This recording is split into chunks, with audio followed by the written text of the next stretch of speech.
여러분 안녕하세요. 드디어 이 본격적으로 올해를 여는 이 한 주가 시작된 것 같은 그런 느낌입니다. 이 뉴욕 증시에서는 1월 2일, 그러니까 새해 첫 거래일 3대 지수가 약간은 혼조되는 양상을 보였는데 이날은 기술주 안에서도 하드웨어는 상당히 웃는 모습을 보였지만 이 소프트웨어들은 부진한 희비가 엇갈리는 그런 모습들이 관측됐습니다. 다우지수가 0.6% 상승했고요. 나스닥은 좀 전에 말씀드린 소프트웨어의 약세로 인해서 약간은 0.02% 하락하면서 마무리를 지었습니다. 과연 어떤 일들이 있었을지 잠시 후에 조금 더 알아보도록 하겠고요. 또 정보경 앵커의 이 월가 시그널에서도 자세하게 알아보도록 하겠습니다. 잠시 후에 만나요.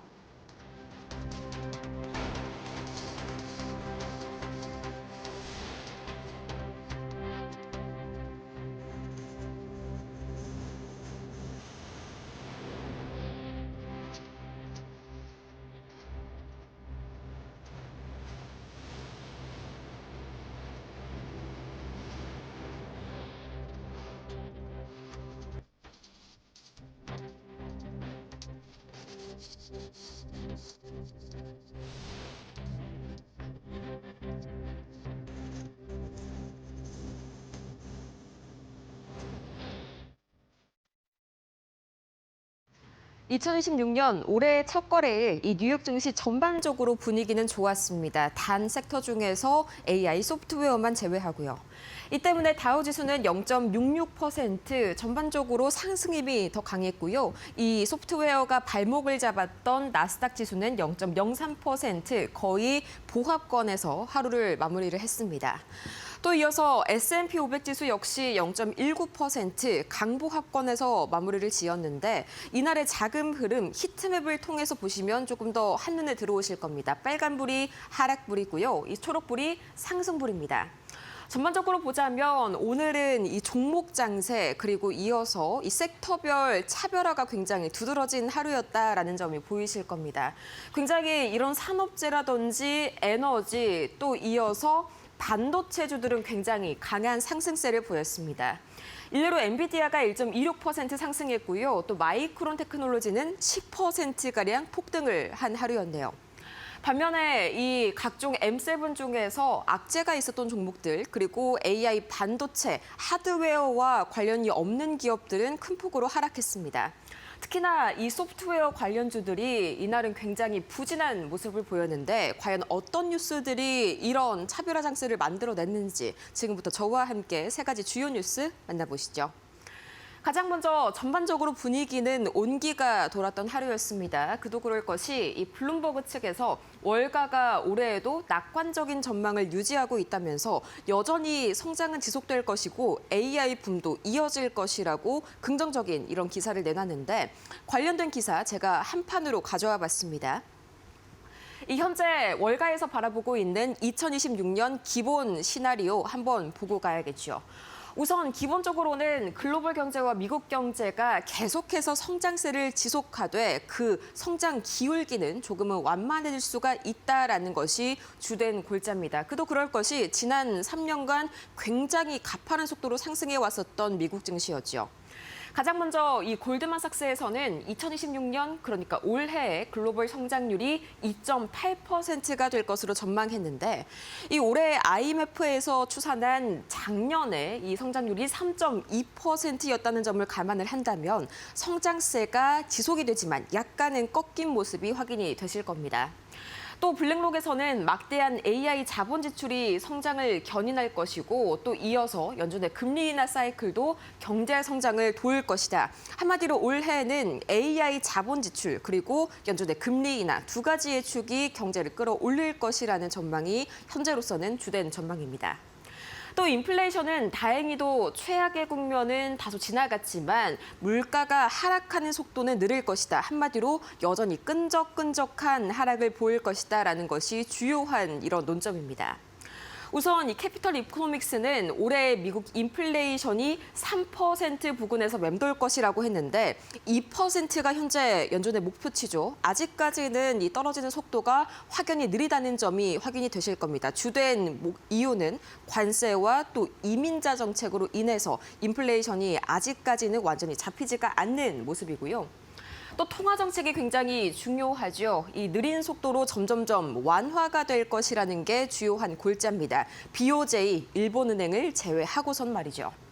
또 특히나 5월 들어서 연준 회장이 파월 연준 회장에서 후임자로 바뀌게 되죠. 이건 역시나 큰 변수가 될 전망이고 또 골드만삭스에 따르면 연준이 올해 들어서 50bp 총 2차례 금리 인하를 단행할 전망입니다. 특히나 기준금리가 연말 들어서 3에서 3.25% 수준이 될 것이고 또 뱅크 오브 아메리카에 따르자면 올해 미국의 10년물 국채 금리는 4에서 4.25% 수준, 현재에서 크게 벗어나지는 않을 것이란 전망입니다. 또 아직 AI와 관련해서는 버블이 터질 단계는 아니다. 올해도 AI 혁명이 이 경제 성장을 이끄는 주요한 원동력이 될 것이다라는 전망들이 뒤를 이었고요. 주식시장은 그간 워낙 가파르게 상승세를 보였습니다. 특히나 S&P 500의 경우에는 지난 3년간 거의 연평균 20%에 달하는 상승세를 이어왔었죠. 이것 때문에 이 상승 속도는 완만해질 것이라는 것이 주요한 전망입니다. 특히나 이 일반적으로 현재 증권사들이 목표가를 S&P 500 기준으로 연말 7,500에서 7,800 수준으로 잡고 있고요.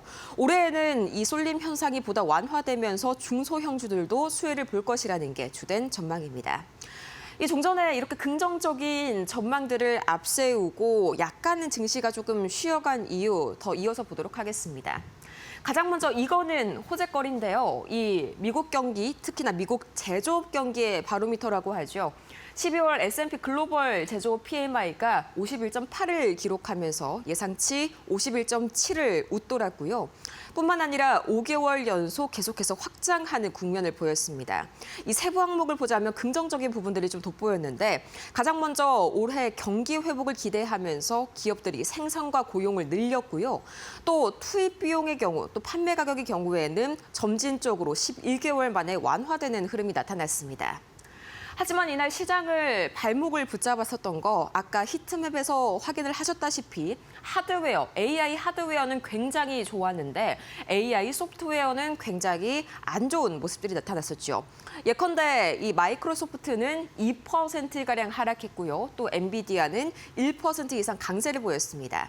이날 뭔가 뚜렷한 악재가 있었다라기보다는 2026년 올해 들어서 AI 인프라 관련주들이 굉장한 수혜를 볼 것이다. 이런 전망이 뚜렷해졌고요.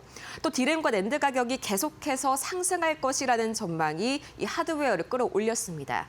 반면에 AI가 도입됨으로써 이 소프트웨어주들은 마진이 줄어들고 또 경쟁이 심화될 것이라는 이런 경계감이 유입되면서 대체적으로 이 순환매가 하드웨어 쪽으로 이동하는 모습이 나타났습니다. 그렇다면 과연 특징주들은 어떤 이슈를 몰고 왔을지 함께 보신다면 종전에 있는 이슈가 조금 더 이해가 확실하게 되실 겁니다. 가장 먼저 M7부터 보도록 할 텐데요. 테슬라가 이날 M7 중에서는 가장 깊게 하락을 했습니다. 2.59% 하락했는데 이날 4분기 인도량이 41만 8천 대가량으로 예상치 44만 대를 크게 밑돌았다는 소식이 전해졌고요. 또 연간 판매량 역시 2년 연속 감소하면서 비아디에게 1위를 반납하고 말았습니다. 참고로 테슬라의 작년 연간 판매량이 160만 대가량이었는데 비아디는 이것보다 300만 대가량이 많은 480만 대를 기록했습니다. 굉장히 큰 격차가 나타난 것이죠.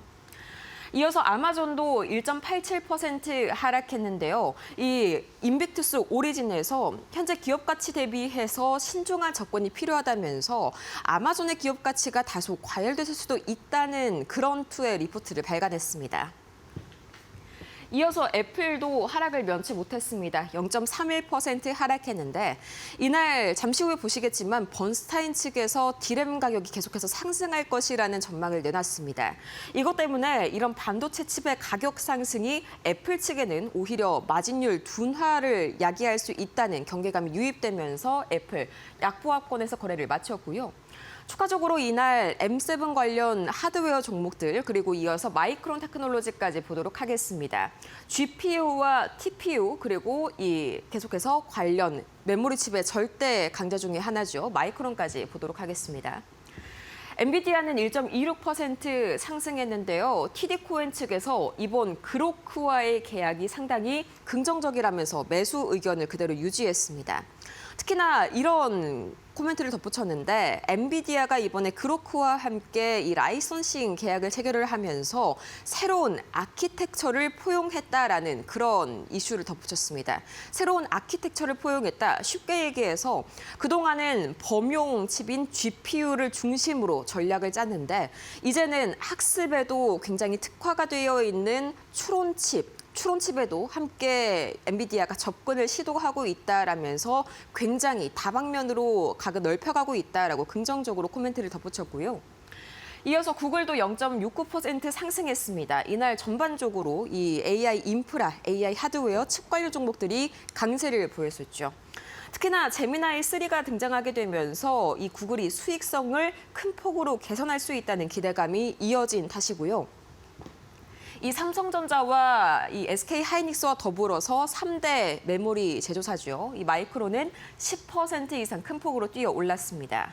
번스타인이 1분기 D램 가격과 낸드 가격이 계속해서 상승세를 지속할 것이라는 긍정적인 리포트를 내놨기 때문인데 오늘 삼성전자와 SK 하이닉스, 이 삼성전자의 경우에는 지난 금요일 52주 신고가를 완전히 신고가를 기록했었죠. 다시 한번 재도전을 할 수 있을지 귀추를 주목해 보시면 좋을 것 같고요. 마지막으로 반드시 알아야 할 세 가지 주요 종목들 특징주 살펴보도록 하겠습니다. 가장 먼저 코어위브 10% 이상 큰 폭으로 상승했는데 이날 엔비디아의 대표적인 파트너사죠. 이 점이 부각을 받음과 더불어서 이 컴퍼스 포인트 측에서 코어위브의 설비 확장과 재무 성장성이 모두 갖춰져 있는 굉장히 특출난 회사라고 칭찬을 아끼지 않았습니다. 이 덕분에 10% 이상 상승했고요. 매수 의견을 재확인한 데다가 또 최선호주를 지정했습니다. 이어서 언더아머, 우리에게는 3대 500, 이 대표적인 스포츠웨어 브랜드로 익숙한 그런 회사죠. 이날 6% 이상 상승했는데 UBS 측에서 향후 언더아머의 5년간 주당 순이익 EPS의 CAGR, 그러니까 연평균 성장률이 25%에 달할 것이라면서 현재 이 굉장히 혁신적인 신제품을 도입하고 있다는 점을 긍정적으로 들었습니다. 이 때문에 매수 의견을 확인했고요. 또 목표가 $8를 재확인하면서 주가가 전일 종가 대비 60% 이상 상승 여력이 있다는 점을 확인시켜줬고요. 알리바바 이날 7%대 상승세를 보였습니다. 다시 한번 이 제프리스 측에서 마케팅 매출이 굉장히 높은 주가 대비 수익률, ROI를 제공할 것이다. 이런 전망을 앞세웠고요. 또 더 한 단계 나아가서 모건 스탠리 측에서는 이 중국의 빅테크 기업들이 다시 한번 바닥을 확인을 했다. 턴어라운드를 보이고 있다라면서 전반적으로 중국 관련주들의 온기를 불어넣었습니다. 그럼 과연 지금 이 시각 6가지의 매크로 지표들은 어떤 움직임을 보일지 함께 살펴보시죠. 가장 먼저 국제유가입니다. 우선 주말 사이에 현재 시각으로 3일이었죠. 트럼프 대통령이 급작스럽게 이 베네수엘라의 마두로 정권을 급습하고 체포를 하는 데 성공했습니다. 이 모든 과정이 단 3시간 안에 이루어졌는데 이 때문에 유가는 공급 우려감이 다소 완화가 되면서 0.17% 하락했습니다. 다만 이 하락세는 다소 제한이 되는데 이 계속해서 오펙 플러스에서 공급 과잉 우려감이 확산이 되자 1분기 그러니까 3월 말까지 이 유가의 생산량을 동결하기로 했습니다. 이 때문에 유가 하락폭은 다소 제한적이었고요. 이어서 원달러 환율은 1원 소폭 내렸습니다. 아직까지는 1,440원 후반대에 머무르고 있는데 이 마두로 축출 사태가 단기적으로는 이 경제 불확실성을 유발해서 이 원달러 환율이 다시 촉발이 될 수 있다, 상승할 수 있다 이런 우려감은 여전히 남아 있고요. 흘러가는 동향들 계속해서 체크를 하셔야겠습니다. 이어서 비트코인 가격은 9만 달러 선을 다시 한번 돌파했습니다. 0.08%가량 반등을 했는데 이 뉴욕 증시에서 관련주들이 덕분에 오랜만에 강세 보인 하루였습니다. 이 지난 금요일 계속해서 이 스트래티지는 3%대 강세를 보였고요. 서클 인터넷은 5%대 강세를 이어나갔습니다. 이어서 금 가격은 0.27% 하락했습니다. 지난주에 이 시카고 상품거래소가 금과 은을 포함한 귀금속 선물에 대한 증거금을 인상했다라는 점을 말씀드렸었죠. 이 때문에 동일한 포지션을 유지하기 위해서는 더 많은 현금이 필요하게 됐고 이게 금과 은 가격의 단기 약세를 촉발시켰죠. 그 후로 계속해서 금 가격은 이 온스당 4,300달러 선에서 횡보하는 움직임이 이어지고 있습니다. 이어서 미국채 10년물과 미국채 2년물은 다시 한번 좀 반등하는 움직임이 나타나고 있는데 이 금리 인하가 다소 늦어질 수도 있다. 이런 전망이 현재 다시 한번 금리 반등을 이끌고 있습니다. 이 예컨대 1월 달, 이번 달 들어서 금리가 인하될 확률은 현재 극히 미미합니다. 금리 동결 확률이 82.8%고요. 또 그다음 FOMC가 3월 달에 있는데 이 FOMC에서 금리가 동결될 확률이 거의 48%, 금리가 인하될 확률은 44%로 동결이 역시나 인하보다 우세한 그런 상황입니다. 지금까지 뉴욕 증시 지난주 금요일 올해 첫 거래일 마감 상황 살펴봤습니다.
글로벌 증시가 보내는 월가의 신호를 알아보는 시간입니다. 월가 시그널 출발합니다.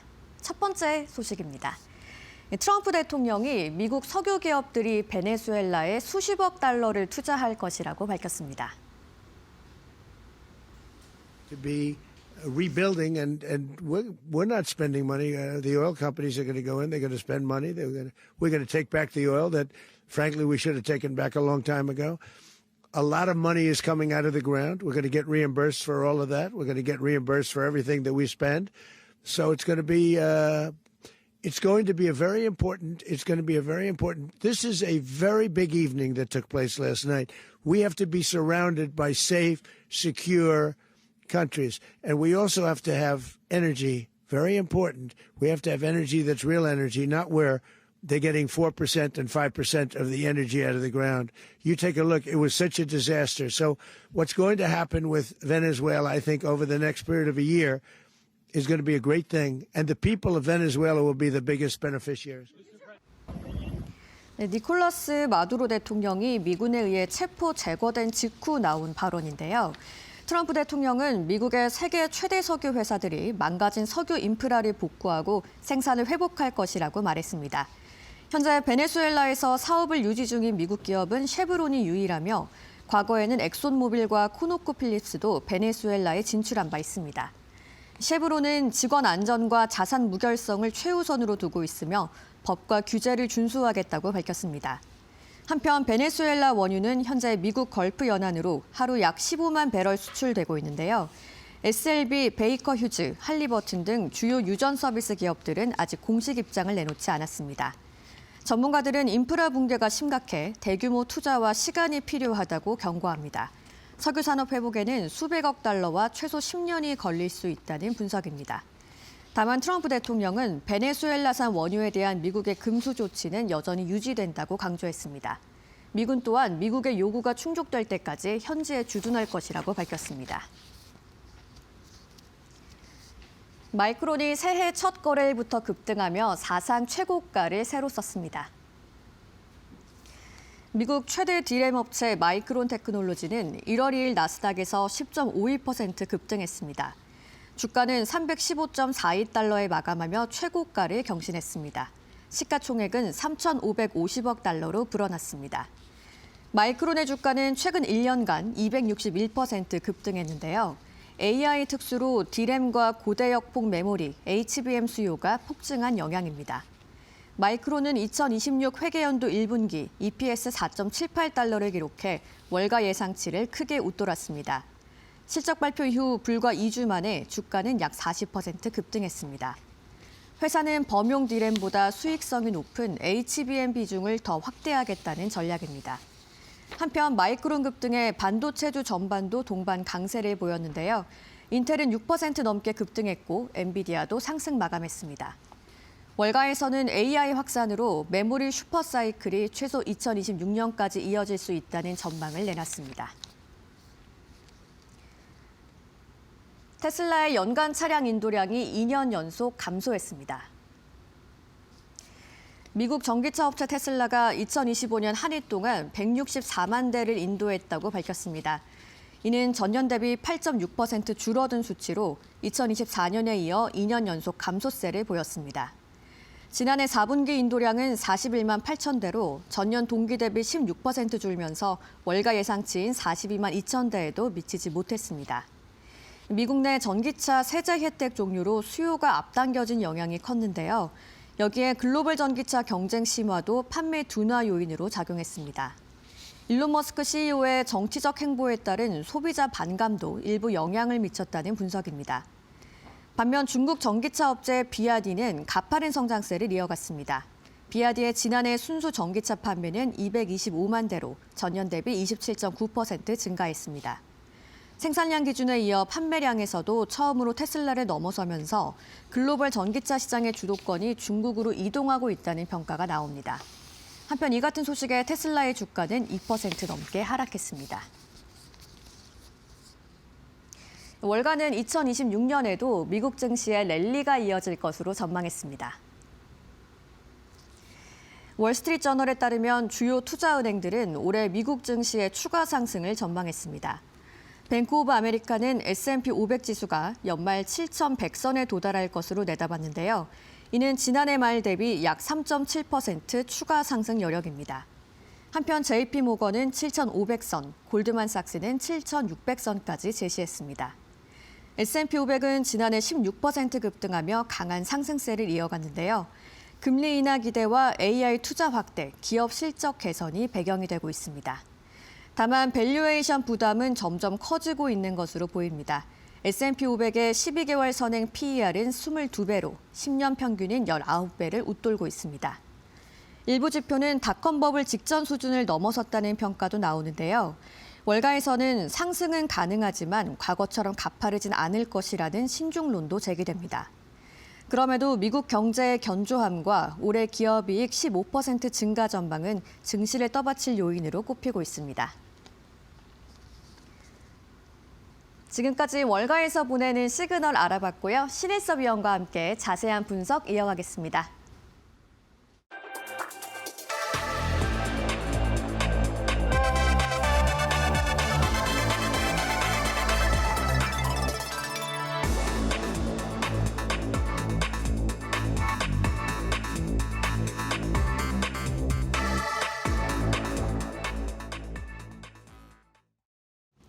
네, 지난 주말 세계를 떠들썩하게 했던 미국의 베네수엘라 공습에 관한 이야기부터 오늘 나눠보도록 하겠습니다. 전격적인 베네수엘라 공습과 마두로 대통령 축출에 대해서 중국에게 강력한 견제구를 던졌다는 이야기가 많이 나오고 있는데요. 네, 중국하고 러시아하고 회담을 한다고 해서 친한 관계로 발전할 수 없는다는 건 다들 알고 계실 거예요. 시진핑 주석이나 푸틴 대통령을 만난다고 해서 갑자기 미국과 중국과 러시아가 언제 그랬냐는 듯 우호적인 관계를 형성한다? 이거는 불가능하죠. 서로 계속 견제를 하면서 지금 그 세계는 돌아가고 있는데 네. 어제 이 투데이즈 포토죠. 지금 굉장히 극명한 어떤 반전의 모습인데 불과 몇 시간 전만 해도 그 중국 정부에서 나온 라틴 아메리카 담당 특별대사 퀴사 오치 이분을 마두로 대통령이 만나고 있었거든요. 네. 근데 불과 몇 시간 뒤에 자기의 운명을 알고 있었을까요? 전혀 몰랐겠죠. 모르고 있었을까요? 네. 사진으로 봤을 때는 굉장히 웃고 있었는데, 그리고 이게 정말 이 시점을 쟀는지는 모르겠으나 하필이면은 중국 정부에서 파견한 대표를 만나고 있을 때 그 일이 벌어졌다는 게 공교롭게도 아주 그냥 해석이 많이 나오는 장면이 될 수밖에 없게 네. 흘러갔습니다. 지금 이게 다른 날이 아니고요, 같은 날입니다. 같은 날에 몇 시간 전에 중국의 아까 말씀드린 라틴 아메리카 담당 특별 대표를 만나고 웃고 선물을 주고 받았는데 불과 몇 시간 뒤에는 저 모습이 됐습니다. 인도적인 거라고 해야 될까요? 물 한 병은 쥐어줬네요. 자 그리고 이 지금 중국 견제 얘기 나오기 전에 아이스 브레이킹으로 네. 요거 먼저 보죠. 이 중국 외교부에서 공식 입장이 나왔습니다. 네. 중국 외교부 홈페이지입니다. 중국의 어떤 뭐 신문들이 아니고 언론들이 아니에요. 외교부 홈페이지에서 공식 입장이 나온 건데 저기에 워딩들을 보면은 자, 중국 견제를 안 했다고 미국이 하더라도 중국이 견제받았다는 것을 자신들이 그냥 증명했습니다. 자신들이 견제받지 않았다고 생각했으면 그럼 그냥 인도주의적인 측면에서 중국이 말을 했을까요? 물론 그랬을 수도 있죠. 하지만 중국이나 러시아가 인도주의적인 측면에서 얘기를 한다고 하더라도 우리는 항상 미국에 대해서 견제를 하네 이렇게 해석할 수밖에 없어요. 그건 합리적이기 때문이죠. 자, 그래서 이제 중국이 뭐라고 했냐, 여기에 쓴 단어들이 강력 규탄, 국제법 위반, 주권 침해, 지역 안보 위협, 이런 워딩들이 들어가 있어요, 지금. 그러니까 지금 미국이 중국한테 견제를 했다. 공식적으로 입장은 안 밝히겠죠. 하지만 누가 보더라도 중국한테 견제구를 날렸으니 자기한테 공이 날라오는 것 같은 느낌이 드니까 이건 아닌데? 하고 표현을 한 거죠. 자, 그리고 우리가 9.11 테러 때도 이런 얘기가 많이 있었거든요, 사실. 9.11 테러 때 그 며칠 전까지 비이성적으로 풋 옵션의 양이 엄청나게 증가한 걸 두고 오사마 빈라덴하고 미국의 고위 관계층이 짜고 쳤다 그런 얘기까지 나왔어요. 그런 일이 진짜 실제로 벌어진 거라면 진짜 그 사람은 매장돼야겠죠. 자국민의 어떤 생명을 담보로 그렇게 베팅을 했다고요? 물론 저는 음모론이 재밌긴 한데 그걸 믿지는 않습니다. 이번에도 마찬가지인데 이번에도 음모론이 나오고 있어요. 왜냐하면 폴리마켓에서 베팅을 하는데 1월 31일까지 마두로가 축출된다는데 베팅한 것에 대해서 지금 베팅 금액의 어떤 그 성장 속도가 1242.34%가 나왔거든요. 왜냐하면 이게 처음에 1월 30일까지 마두로가 축출된다는 베팅 비율이 6%밖에 안 됐어요. 확률이. 네. 확률이 6%밖에 안 됐는데 실현이 되어버렸으니까 대박이 터져버린 거죠. 그러네요. 이걸 두고 혹시 또 고위 관계층하고 정보를 주고받은 거 아니냐 하는 음모론이 또 나오고 있죠. 자, 근데 아까 9.11 테러 때도 그랬고 항상 이런 거대한 어떤 베팅에 대한 수익 확률이 수익률이 올라가는 걸 나왔을 때 그런 어떤 요런 얘기들이 많이 나옵니다. 그리고 이런 것도 있는데 워렌 버핏이 도미노 피자를 산 게 이것 때문이었을까요? 그런 건 아닌데 자, 이런 것도 있습니다. 그러면은 저렇게 부정적인 어떤 저런 확률에 베팅하는 것을 고위 관계층을 짜고 쳤다. 그런 음모론이 너무 터무니없다고 생각하는 사람들에게는 그러면 이성적으로 이 지금 AI를 통해서 빅데이터로 분석해서 저기에 베팅한 사람도 있었다는 거죠. 예를 들어 도미노 피자가 지금 주문량이 급격히 는 것을 지금 지표를 갖고 왔는데 네. 어디서 늘었냐면은 펜타곤 주변 지역이요. 이걸 어떻게 해석했냐면 국방부 관계자들이 밤샘 근무를 하구나. 그래서 배고프니까 피자를 시켜 먹었네. 야식으로요. 그래서 왜 펜타곤의 이 근무자들의 근무량이 늘어났을까? 뭔가 군사적 어떤 행동이 임박한 게 아닌가 해서 베팅해서 저 수익을 얻어간 사람도 있다는 거예요. 그러니까 어찌 됐건 빅데이터를 분석해서 맞췄건 정말 음모론대로 고위 관계층하고 짜고 쳐갖고 저걸 맞췄던 간에 굉장히 확률이 적은 것이 일어났다는 것이 팩트인 것이죠. 확률이 적은 것이 일어나서 저렇게 큰 저기 모습이 나타난 것이고 아까 중국한테 견제구를 날렸다고 했는데 바로 저겁니다. 아까 중국이 저렇게 반발을 심하게 하는 것 자체가 중국에 대한 견제구가 확실함을 지금 알 수가 있는 상황이라고 보여집니다. 중국에 대한 경제가 확실하다라고 말씀을 해주셨는데 이 대명제 뒤에는 또 하나의 좀 실질적인 이득이 있다는 평가가 많습니다. 이 베네수엘라가 전 세계 최대 석유 매장량이라는 타이틀을 갖고 있잖아요. 그래서 이 자원에 대한 지배가 바로 실질적인 이득이라는 평가가 있는데 대체 이 석유 매장량이 어느 정도인가요? 네, 아까 그 트럼프 대통령 그 연설에서 나왔잖아요. 인터뷰에서. 땅에서 파내는데 뭐 4%, 5%밖에 파내지 못하는 이 비효율성을 지적을 했죠. 그게 바로 그 부분이에요. 매장량은 세계 1위인데 4%에서 5%밖에 생산을 안 하고 있다는 겁니다. 못 하고 있는 거죠, 정확히 말하면. 미국이 압박해서. 그리고 아까 첫 번째 질문에서 중국에 대한 견제에 대한 부분을 얘기를 했는데 네. 중국이 세계 2위의 경제 대국으로 성장을 했습니다. 근데 그게 불과 10년여 만에 일어난 일이죠. 이게 그 차트를 보여주는 것이고요. 과거에 일본이 부흥했던 적이 있으나 일본이 정체를 하고 독일도 성장을 했지만 중국의 성장을 따라오지 못했습니다. 그래서 중국이 GDP로 세계 2위의 경제 대국이 됐기 때문에 결국에 미국의 가장 큰 어떤 그 싸움의 어떤 상대는 중국이다. 이렇게 볼 수가 있겠고요. 그러니까 러시아를 그냥 너네가 알아서 해라. 우리는 손 뗀다 이런 거예요. 중국을 상대해야 되기 때문에. 이렇게 된 것이고 자, 석유입니다. 석유 매장량 보시겠습니다. 네. 자, 베네수엘라. 우리가 베네수엘라가 석유 매장량이 1위라는 것을 잘 모르는 사람들이 태반입니다. 왜냐하면 베네수엘라 석유를 어디서 쓰지? 뭐 생각이 안 나기 때문이죠. 왜냐하면 베네수엘라 석유는 다 중국, 러시아가 사주니까요. 그리고 매장량이 지금 나오는데 3,030억 배럴입니다. 사우디아라비아보다도 이란보다도 훨씬 더 많고요. 캐나다의 매장량에 대비해서는 거의 더블 스코어 수준입니다. 네. 자, 이렇게 어마어마한 매장량을 갖고 있는데 아까 트럼프의 인터뷰대로 여기서 4%, 5%그 정도밖에 생산을 못하고 있다는 거죠. 그렇기 때문에 제대로 들어가서 생산을 하기 시작하면은 유가를 거의 좌지우지할 수가 있는 거죠. 아까 그 전에 그 뉴스 보니까 뭐 오펙에서 생산량을 조절을 해가지고 유가 하락을 막았다 뭐 이런 얘기 나오고 있더라고요. 오펙이든 오펙 플러스든 만약에 이 미국이 베네수엘라를 주물러 가지고 생산을 확대시켜 버리면은 오펙이나 오펙 플러스에 버금가는 어떤 석유의 어떤 가격 결정권을 갖게 될 수도 있다. 이렇게 보여집니다. 그래서 아마 저런 부분을 노리고 당연히 중국하고 친하게 지내는 그 부분. 아까 중국, 라틴 아메리카 대사랑 만나는 그 장면도 있었잖아요. 중국하고 친하게 지내면서 그 중남미 국가에서 어떤 중국으로 1대1로에 편입되는 이런 부분을 경제를 목적도 있지만 결국에 베네수엘라의 저 석유 매장량 저 부분을 탐낸 것도 있다. 이렇게 보여집니다. 네. 뭐 그래서일까요? 미국이 베네수엘라 임시 통치를 선언했는데 이에 따른 수혜주도 좀 분명히 있을 것 같거든요. 어떤 것들이 있을까요? 근데 아까 뭐 쉐브론 뭐 사업하고 있다고 나오는데 자, 일단 중요한 게 이 지금 오리노코 강이라는 곳이 있어요. 베네수엘라의 석유 매장량이 세계 1위라고 했잖아요. 근데 베네수엘라 이렇게 가로로 마치 칸막이가 막힌 듯이 그 가로지르는 오리노코 강이라는 데가 있는데 거기서 대부분의 석유를 추출을 합니다. 근데 이게 강이잖아요.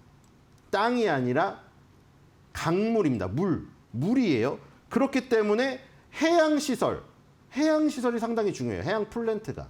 그래서 거기에서 어떤 수주를 따낼 수 있는 아까 대부분 나온 것들은 석유 개발 기업들이 나왔거든요. 쉐브론이나 엑스모빌이나 이런 회사들 물론 시추도 하지만 그래서 지금 테크칩 FMC라는 종목이 있습니다. 테크닙 FMC 네. 이게 두 개가 합쳐진 회사거든요. 테크닙이랑 FMC가 합쳐진 회사예요. 이 회사인데 이 회사가 왜 지금 일단 간단히 보면은 뭐 전 세계 지역으로 지금 사업을 하고 있네요. 근데 에너지 프로젝트 기술 시스템 서비스 사업 이렇게 하고 있죠. 뭐 저런 눈송이 분석으로 해보니까 헬스가 재무거든요. 재무제표가 아주 좋고 패스트가 과거 실적이 아주 좋아요. 그리고 밸류가 지금 점수가 낮은 것은 밸류가 이제 실적 대비해서 이 고평가되어 있다 이런 부분이고요. 뭐 배당금에서는 뭐 성장주라고 치면은 뭐 성장주는 아니긴 하지만 배당에 대해서 짜고 미래에 대한 어떤 부분 비전은 조금 약하다 이렇게 볼 수가 있겠고요. 재무제표가 탄탄합니다. 탄탄한 실적, 완벽한 대차 대조표 이렇게 있고요. 자, 테크닉 FMC의 차트입니다. 월봉이고요. 자, 요거 내용만 간단히 보면은 일단 왜 이거를 보느냐? 지금 뭐 정권이 평화롭게 이양되는 그 한에서 우리가 임시 통치를 하겠다고 선언했잖아요. 뭐 부통령이 이어받는 것으로 법은 되어 있다는데 그리고 뭐 어떤 여성분 얘기도 나오고 하더라고요. 근데 일단 이렇게 되면은 친미 성향의 정부가 들어설 확률이 높아지겠죠. 당연히. 아니, 왜냐면 친중 성향의 정부가 들어서는 거가 싫어가지고 지금 마두로를 축출했는데 들어가갖고 또 무슨 친중 정부 성향을 저기 하겠어요? 안 치겠어요? 친미 성향이 안겠죠. 그러면은 결국에는 아까 미국 기업들이 뭐 가갖고 투자를 했는데 그걸 투자한 만큼 다 회수를 할 것이다. 이렇게 얘기를 했잖아요. 오리노코 벨트 지역에 예전에 중유입니다. 중유. 우리가 중질유라고 하죠. 경질유일수록 가격이 비싸고 맑은 기름이고요. 중질유일수록 굉장히 저품질입니다. 그래서 정제를 몇 번 더 해야 되는데 저 능력이 저기 베네수엘라는 없어요. 근데 이 테크닙 FMC 그다음에 전신이었던 테크칩이 오리노코 벨트 지역에서 예전에 베네수엘라 국영 석유회사 줄임말로 PDVSA예요. 이 페트롤러스 더 대 베네수엘라 SA입니다. 여기에 프론트엔드 엔지니어링을 수행했던 이력이 있기 때문에 친미 성향의 정부가 들어설 경우에 당연히 예전에 이력이 있던 그리고 그 이력이 오리노코 벨트 지역에 있었던 테크닙 FMC에 지금 올 가능성이 있기 때문에 이게 수혜주로 거론이 된다. 이것도 사실 음모론적인 관점에서 볼 수 있어요. 그렇게 따지면. 세상을 모두 음모론적인 관점에서 보시는 분이 계시거든요. 아까 9.11 테러도 그렇고 이번도 그렇고. 이것도 마찬가지예요. 테크닙 FMC가 미리 오르고 있었다. 그러면 또 얘기가 나올 수 있겠죠. 테크닙 FMC가 이득을 취할 수 있는 것을 알기 때문에 이미 선취매를 하고 기다린 게 아니냐. 뭐 그런 관점에서 볼 수 있겠는데 세상을 모두 음모론적인 관점으로 보다 보면 피곤해집니다. 자, 그리고 테크닙 FMC에서 만드는 어떤 시설들을 하나 올려놨는데요. 바로 저런 시설입니다. 이런 시설인데 이게 해저에 들어가는 겁니다. 해저 안에 들어가는 설비를 만드는 회사인데 굉장히 고난이 되고 있죠. 네. 왜냐하면 물 속에 들어가 있기 때문에 부식에도 강해야 되고 거기서 작동이 잘 되기 위해서는 엄청난 굉장히 다양한 어떤 그 부품들이 필요하게 됩니다. 그래서 이런 것들을 만들기 때문에 해양 설비 쪽이에요. 아까 오리노코 강 위주 지역에서 뽑아낸다고 했기 때문에 이런 부분에서 수혜를 볼 수 있지 않을까 이런 판단이 듭니다. 네, 주말에 있었던 미국의 베네수엘라 공습과 임시 통치에 관련해서 수혜주까지도 한번 알아봤고요. 이어서 두 번째 기사도 한번 살펴보시죠.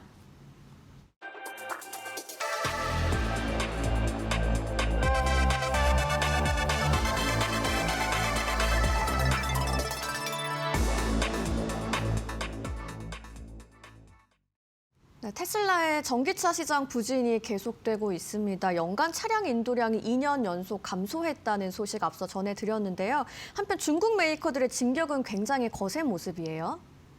네, 저번에 보여드린 차트가 있고요. 안 보여드린 차트가 있어요. 자, 그래서 글로벌 전기차 시장 기업별 점유율 이제 4분기가 정리되면은 다 완성형으로 나올 텐데 지금 보시면 여러분들 또 3분기 실적까지 나오고 이제 4분기 실적을 기다리고 계시죠? 여러 기업별로. 자, 이제 글로벌 전기차 시장 기업별 점유율도 지금 2025년도가 이제 완성형으로 나올 테지만 뭐 4분기가 합쳐진다고 해서 큰 변화는 없을 겁니다. 갑자기 테슬라가 뭐 지금 부진을 싣고 4분기에 깜짝 점유율을 올려가지고 이 판도를 뒤엎는다? 이런 일은 있을 수가 없는 일인 것 같고요. 자, 비아디가 일단 전체 거의 20%를 차지한 것으로 지금 나오죠. 글로벌 전기차 시장 점유율에. 네. 엄청납니다. 그런데 중국이 무서운 점은 비아디만 있는 게 아니라는 거죠. 지리자동차도 10%가 넘어 있고요. SAIC라는 그 회사가 5.6%입니다. 대충 이거를 다 합치면은 지금 거의 절반이 돼요. 글로벌 전기차 시장 기업별 점유율을 다 합치면 중국 메이커들이 절반을 차지합니다. 그리고 테슬라 미국에서는 거의 다 유일한데 빨간색으로 된 거 7.7입니다. 한 자릿수밖에 되지가 않죠. 두 자릿수가 안 돼요. 자, 그리고 지금 이런 부분이 1월 달부터 8월 달까지 나온 건데 나머지 9월 달부터 12월 달 나오면 오히려 중국 전기차 점유율이 더 올라가 있을 가능성이 있습니다. 자, 그리고 테슬라가 98만 5천 대로 나오죠. 저기에 지금 7.7%로 나오는데 시장 점유율이 메이커상으로 3위입니다. 그러니까 2위 자리도 못 찍힌 거죠. 네. 왜냐하면 비아디한테 뒤진 것은 옛날 일이고 지리 자동차한테도 역전을 당했거든요. 그래서 지금 이게 굉장히 위협적인 겁니다. SAIC라는 그 업체가 5.6%니까요. 오히려 테슬라는 3위 자리 수성을 걱정해야 될 이런 상황에 지금 빠져 있다. 이렇게 보시면 될 것 같아요. 테슬라 국내에서도 좋아하시는 분들 굉장히 많은데 이번 소식이 아쉽게 들리실 것 같아요. 이런 전기차 시장의 판도 변화가 전체 자동차 판매량 순위표까지에도 좀 변화를 미쳤다고요? 네, 그러니까 이게 무서운 거죠. 전기차 시장에서만의 문제가 아니라 전기차 시장의 파이가 커지고 있다는 걸 의미합니다. 네. 전기차 시장의 파이가 커지고 있는데 테슬라는 그 파이를 못 먹는다는 거. 그게 포인트인 거죠. 왜냐하면 전기차 시장의 판도가 전체 차량 판매 시장에 영향을 미쳤다는 건 전기차 시장의 파이는 커졌다는 거잖아요. 네. 근데 테슬라는 그걸 못 먹고 있다는 겁니다. 그리고 지금 이제 그래서 그 비아디의 성장이 그 전체 자동차 판매량 순위까지 어떻게 판도를 지금 뒤엎었는가 보시면 어마어마합니다. 깜짝 놀라실 거예요. 지금 1위는 당연히 도요타입니다. 도요타를 따라갈 수는 없어요. 도요타가 압도적인 지금 판매량으로 지금 1위에 올라 있고요. 그다음에 폭스바겐 포드가 있는데 바로 4위 자리에 비아디가 위치하고 있습니다. 그러니까 비아디는 전기차 판매량 그 순위에서 순위를 엄청나게 끌어올린 것을 이 영향을 전체 판매량 순위까지 지금 끌고 온 모습을 보여주고 있고요. 그리고 아까 전에 그 테슬라를 누르고 전 세계 전기차 시장 글로벌 점유율 2위를 차지한 지리 자동차 있잖아요. 네. 그 지리 자동차도 마찬가지입니다. 그 지리 자동차도 그 판도를 이 세계 전체 글로벌 그 판매량 모든 자동차를 다 합쳐서 판매량 순위에서도 끌어올려가지고 저기 보시면은 메르세데스 벤츠를 제치고 그 위로 올라와 있는 모습을 볼 수가 있습니다. 그러니까 지금 중국 전기차의 어떤 약진이 결국 전체 메이커 브랜드 모든 전체 그 자동차 종류별로 가리지 않고 합산한 그 순위에서도 그 급변하는 어떤 변동성을 갖고 오고 있다. 이렇게 보시면 될 것 같아요. 네, 이런 중국 전기차 시장의 약진이 더 좀 의미가 있는 게 배터리 시장까지도 견인하고 있다는 점인 것 같아요. 네, 얼마 전에 우리 그 LNF의 그 충격적인 그 공시 다들 많이 다뤘잖아요. 네. 갑자기 없어졌죠. 그게 어디랑 계약이었습니까? 지리 자동차였나요? 비아디였나요? 어디였죠? 바로 테슬라였잖아요. LNF가 테슬라랑 계약한 건이 거의 다 날아가다시피 했잖아요. 뭐 700만 원인가 900만 원인가 있는데 그 의미가 없는 수치고 아예 없어져 버렸죠. 그냥 그게 테슬라랑 그 양극재 계약이 없어진 거예요. 그러니까 거기서도 느끼실 수 있죠. 아까 테슬라의 판매량이 저렇게 떨어지고 글로벌 전기차 점유율에서 떨어지는 모습을 보여주니까 당연히 테슬라 전기차가 안 팔리니까 테슬라에 들어가는 양극재도 결국에는 그 계약을 중단시키거나 연기할 수밖에 없는 상황인 거죠. 그러면 당연히 중국 자동차는 뭐를 탑재했을까요? 중국의 길리 자동차라던가 지리라고도 하죠. 비아디라던가 이런 업체들이 자기네 양극재 업체를 쓰겠습니까? 우리나라 힘드니까 우리나라 LNF 힘드니까 LNF랑 계약합시다 이럴까요? 당연히 중국 배터리 업체 CATL. 근데 그 밑에 있는 양극재 업체를 다 쓰겠죠. 그러니까 결국에는 중국 전기차 업체의 약진이 중국 배터리 시장의 성장까지 함께 가져오는 결과가 됐죠. 지금 이 부분은 더 심합니다. 지금 중국의 국가별 배터리 제조, 전 세계 배터리 제조 투자 현황 나오는데 투자 현황이 지금 중국이 무려 71%를 차지합니다. 여기서 지금 이길 수가 없어요. 지금 투자를 어마어마하게 하고 있는 지금 상태이기 때문에 지금 이걸 역전시킬 수가 없는 상황이고요. 그 다음에 이제 이게 어디까지 이어졌냐면 이제 AI 데이터 센터에 전력망용 에너지 저장 이쪽 ESS 시장까지 연결된 겁니다. 이게 뭐냐면 이제 대용량 배터리인데 왜 대용량 배터리가 필요하냐면 에너지를 저장해놨다가 그냥 태양광 풍력 같은 경우는 항상 그 에너지를 할 수가 있는 게 아니기 때문에 에너지를 저장해놨다가 필요할 때 방출해주는 대용량 에너지 이쪽 시장도 배터리를 끌고 있는데 이쪽도 중국이 막대한 투자를 하고 있다. 아까 배터리 제조에 전기차 배터리 제조 투자만 들어가 있는 게 아니고 ESS 배터리 제조 투자 비용도 들어가 있는 겁니다. 그러니까 지금 앞으로는 더 2026년도부터는 더욱더 그 격차가 벌어질 가능성이 크죠. 저렇게 제조 투자 현황에서 71대 11대 10, 그러니까 중국, 유럽, 미국이 71대 11대 10이에요. 7배의 격차를 갖고 계속해서 이렇게 투자의 격차가 누적되다 보면은 배터리의 어떤 그 생산 능력 자체가 나중에는 엄청나게 차이가 날 가능성이 큽니다. 결국 그래서 테슬라의 전기차 판매량 이 부진, 이거는 테슬라만의 문제가 아니라 지금 중국과 미국과의 어떤 전력망 싸움에서 중국이 우위를 갖게 될 수 있는 어떤 요런 이 플로우를 보여주고 있다. 이렇게 보시면 될 것 같습니다. 네, 테슬라의 부진과 중국 자동차 브랜드의 약진이 전기차 시장을 넘어서 배터리 시장에도 어떤 영향을 미치는지 이야기 나눠봤습니다. 지금까지 신일섭 위원과 함께했습니다. 고맙습니다.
외신에서 주목하는 국내 기업과 이슈에 대해 알아보는 시간입니다. 숨겨진 투자 정보를 드리는 히든글로벌, 오늘도 조호진 타키온 대표님과 함께합니다. 어서 오세요. 예, 안녕하세요. 네, 오늘의 첫 번째 기사부터 만나보시죠. 오늘의 첫 번째 기사는 블룸버그의 보도입니다. 삼성이 돌아왔다라는 발언에 삼성의 주가가 급등하고 아시아 기술주가 동반 강세를 보였다는 이야기인데요. 자세한 이야기 한번 살펴보시죠. 네, 삼성전자 전영현 부회장의 신년사가 이슈가 됐습니다. 고객 평가를 통해서 삼성이 돌아왔다, 삼성 is back이라는 언급을 한 건데 이 같은 발언에 삼성전자의 주가가 7.2% 가까이 급등하면서 사상 최고가를 경신했습니다. 엔비디아 공급 기대감으로 인해서 반도체 실적이 개선될 거라는 시장의 기대감이 반영이 된 결과라고 볼 수 있을 텐데 한국과 아시아 기술주 지수가 모두 동반 랠리를 이어가고 있습니다. 새해 첫 거래일부터 삼성전자의 주가 상승이 굉장하네요. 예, 그렇습니다. 그래서 금요일 날 이제 시장은 첫 거래이기 때문에 9시에 열리지 않고 코스피 기준으로 한국 거래소 기준으로 말씀드린 겁니다. 열리지 않고 10시에 열렸습니다. 그래서 그날 하루 종일 이렇게 차트를 보면은 삼성전자나 SK하이닉스랑 주가가 엄청나게 올랐습니다. 그리고 더불어서 삼성전자 시총 1위 기업이고 2등이 이제 하이닉스다 보니까 두 기업이 삼성전자는 이제 좀 전에 말씀드린 대로 7% 넘게 상승을 하고 SK하이닉스도 높게 상승했기 때문에 당연히 코스피도 같이 많이 상승했습니다. 이걸 지금 화면으로 볼 수가 있는데요. 이런 이유 때문에 우리가 첫날 아주 그냥 한박 웃음을 짓게 되는 그런 이제 지난 금요일이었습니다. 네, 이 같은 삼성전자의 신고가 경신이 다름 아닌 전용현 부회장의 신년사 때문이었다는 게 굉장히 놀랍더라고요. 예, 그 모든 기업은 사실은 예전과는 다른 만큼 이렇게 뭐 처음에 시무식이나 안 여는 기업도 있지만 어쨌건 시무식을 여는 걸 유무를 논의를 치고 전영현 부회장이 새해 첫날에 맞아서 신년사를 갖다가 발표했습니다. 신년사 중에서 시장이 주목한 내용이 무엇이냐면 고객들이 삼성전자를 평가를 했는데 삼성이 돌아왔다라는 이제 멘트가 있었다는 것입니다. 네. 그러면 삼성전자 주요 고객이 어디 있느냐? 뭐 퀄컴도 있고 그다음에 애플도 있고 그다음에 삼성전자의 주요 고객 중에는 AMD도 있고 가장 이제 우리가 눈여겨봐야 될 대상은 이제 아무래도 엔비디아입니다. 그러니까 사실은 그 전에 있었던 예를 들면 테슬라라든지 아니면 AMD라든지 이런 기업들은 계속 지속적으로 이제 수주 공급 계약이 있었고 공시도 있었고 그렇다면은 고객이 돌아왔다고 말할 수 있는 고객은 어디 있는가? 엔비디아 말고 없다. 그래서 많은 시장 해석할 때는 전영현 부회장이 굳이 뭐 다른 식으로 이제 뭐 임원이나 다른 분들이 발표할 수 있는데 불구하고 신년사에서 삼성이 돌아왔다라고 얘기했기 때문에 그 고객이라고 한다면 엔비디아밖에 없지 않느냐. 그래서 언제나 이제 학수 고대했던 삼성전자 엔비디아 납품, 정확히 말하면 이제 고가칩에 대한 납품이죠. 왜냐하면 저가칩에 대한 H20에 대해서 이미 납품하고 있었으니까 그거를 갖다가 그 언급한 것은 아닐 것이고 엔비디아 고가칩에는 블랙엘밖에 없습니다. H200은 이미 삼성 납품을 갖다가 실기했죠. 납품할 수 없었고 그렇다면 블랙엘 납품이 진짜 사실인가 보다라고 시장이 해석을 하면서 삼성전자가 새해 첫날 무려 7% 넘게 상승을 했다라고 로이터랑 블룸버그 모두 다 이렇게 분석을 했습니다. 네, 이번 시장의 반응을 보면 삼성전자 엔비디아 납품을 이제 기정사실로 좀 인식하고 있는 것 같아요. 예. 그러니까 전영현 부회장이 엔비디아라는 답변은 없었지만, 엔비디아라는 문자는 없었지만, 아까 말씀드린 그런 맥락으로 봤을 때, 전영현 부회장이 이런 삼성이 곧 돌아왔다라는 어떤 멘트를 했다는 것은 엔비디아 납품이 기정사실로 인식을 했다라고 이제 해석을 한 것입니다. 근데 저는 거기에서 약간 좀 이렇게 신중해야 된다는 입장입니다. 왜냐면 네. 삼성전자가 그전에도 아까 말씀드렸다시피 H20이 아니고 엔비디아의 H100이라든지 H100, 그다음에 블랙엘에 대한 납품에 대해서 수차례 맨날 얘기했어요.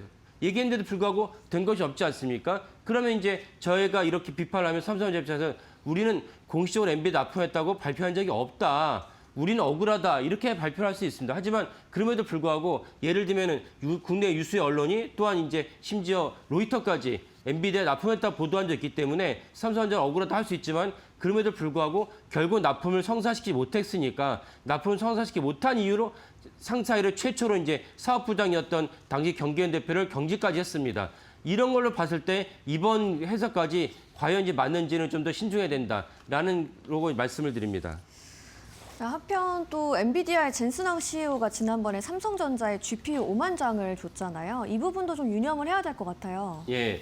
그러니까 GPU 그 지난번에 이제 에이펙 정상회담 불과 이제 한 달 전입니다. 그 엔비디아 에이펙 정상회담에 맞춰서 그 엔비디아 CEO가 왔었죠. 젠슨왕이 와서 우리나라에게 그 무려 26만 장 갖다가 GPU를 공급하겠다 얘기했고 실제로 일부가 이미 납품이 돼 있습니다. 그럼 그 중에서 삼성전자가 5만 장을 이렇게 받기로 했는데 여기서 중요한 것이 무엇이 5만 장이라는 숫자는 이게 적은 물량이 아닙니다. 그렇다면 모든 GPU, 엔비디아 GPU에는 짝이 된 HBM이 있어야 되는데 그 엔비디아에서 받기로 한 5만 장이 짝이 되는 HBM은 삼성전자 자사 것을 갖다 공급을 해서 장착을 하는지 아니면은 자존심이 상하지만 하이닉스 것, SK 하이닉스 갖다가 그 납품하는지를 주목해야 됩니다. 왜냐면은 만약에 거기에 5만 장이 하이닉스 것이 아니고 삼성전자 자사 5만 장을 납품을 했는데 그 5만 장이 납품하는 그 HBM도 사실 정상적인 물량으로 봐야 되는지 우리가 정상적인 물량을 한다면 GPU에 해당하는 엔비디아 GPU에 해당하는 물량을 갖다가 공급을 한 다음에 공급한 GPU를 갖고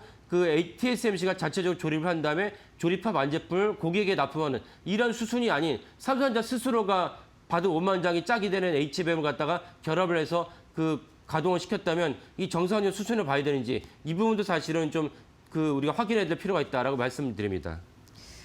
네, 한편 2일 삼성전자의 급등에 있어서 이 수급 부분에서 좀 특이한 점이 있다고요. 예, 7% 올랐으니까 사실 이 정도의 엄청난 뉴스에 따라서 7% 올랐으면은 외국인들이 한 5천억 이상, 한 1조 정도 매수를 해야 되는데 그날 이제 2일에 어떤 수급을 올린 외국인들이 매수를 하게 됐습니다. 매수를 했는데 5천억은커녕 1조는커녕 3,100원 매수에 그쳤어요. 3,100억 원 매수에 그쳤습니다. 기관은 심지어 1,400원을 매도했습니다.